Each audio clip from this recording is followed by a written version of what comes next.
Let's talk about my top 10 books of the year. Before we get into it, some honorable mentions.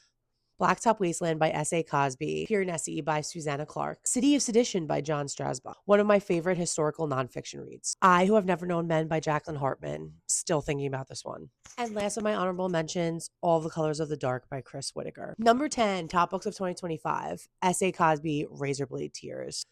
A book that will still haunt me and I think about every day, Tender is the Flesh by Augustina Bazterrica. One of my recent reads and a total banger, I'll Be Gone in the Dark by Michelle McNamara. A read from back in January that I'll never forget and remains one of my favorite horror stories, Mary and Awakening of Terror by Nat Cassidy. Nat Cassidy has easily become one of my favorite horror authors. A book that I thought I would really love and ended up really loving, Slewfoot by Bram. So I've taken some liberties and decided that in my fifth spot will be the trilogy of A Darker Shade of Magic, all three of them.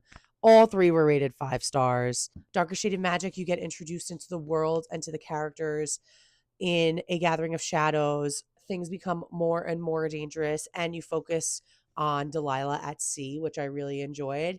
And then A Conjuring of Light is quite possibly the best conclusion to a series that I've ever read. Same thing with my number 4 spot.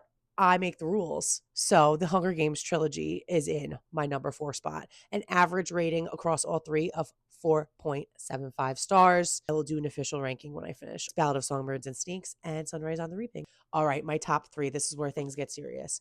Number 3, and this is, I don't know if there will be a thriller that will ever top this. Night Watching by Tracy Sierra, my number 3 spot.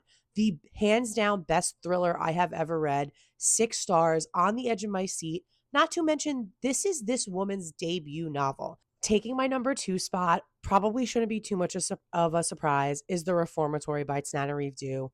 This is such a beautiful, beautiful story wrapped up in a horror novel that can be pretty spooky at times. It is absolutely incredible. Coming in for my number 1 book of 2025, again, this should really be no surprise if you've been around here at all. The Invisible Life of Addie LaRue by V.E. Schwab. I was introduced to V.E. Schwab this year. This was the first book from her that I read, and I get exactly why everyone absolutely loves it. I think it's so beautifully written. I think it's such an incredible story. Stunning, 6 stars, going to be one of my favorite books of all time forever. My favorite book of the year.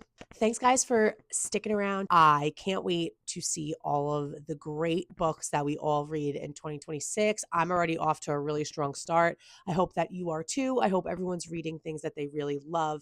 And tell me, what was your favorite book of 2025? See you later. Bye.